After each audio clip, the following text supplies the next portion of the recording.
Africa Content TV.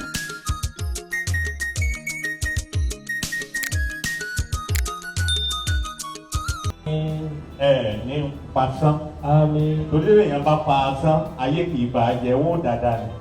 Béèyàn bá pa òfo, wàláhì wọn ní bàjẹ́, wọ́n dáadáa ni.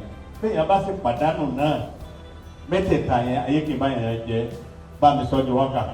Kí gbogbo àkáwá náwó sí wọn, ẹ̀ṣẹ́ àbáwọn dá wákà yẹn àwọn ni mo ní káńtà fún pé. Sàlítúkà yá Allahu yá kàlíkàl wàrà wà yá násírà lè mazlumi fi kulli shidda. Mo ń bọ̀, ẹ fẹ́ gbé bàbá mi nìyẹn. Aláàjì wa bẹ̀wọ̀ sí ẹsẹ̀ wọn ilé ìjìnlẹ̀ máa dà ní.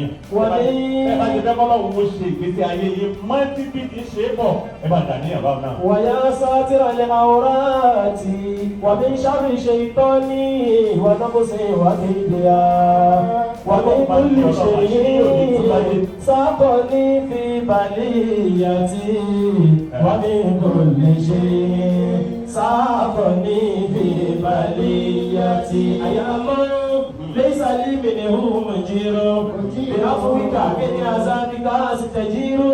Ana al-abdu al-munkiru bi kulli zanbi, wa anta sayyidul mawla al-ghafuru. Fa in azabtani fa bi su'i fi'li, wa in taghfir fa anta bi jadirun. Afiru ilayka minka wa alayna illa ilayka yafiru minka al-mustajiru. Ilayka yafiru minka al-mustajiru. Minka al-mustajiru. Fàtí àlẹ́kẹ́rì. Ya kali ya rabbal ibadi wa ma qad qala fi mukami tanzili uduni inni da'utuka muditaran fa khudh bi yadi ya jahil al-amri bayna likafi wan nuni ya shaki ya digi la tashku bima kutibat bayradi tabiliki asibuka Allah ya malikal mulki ya man la sharika lahu nashku ilayka wa la nashku ila ya fatihal khairi انصرنا بمقصدنا فإن مقصدنا فيه من الله يا Bíbí ni Mustapha. بلغ مقاصدنا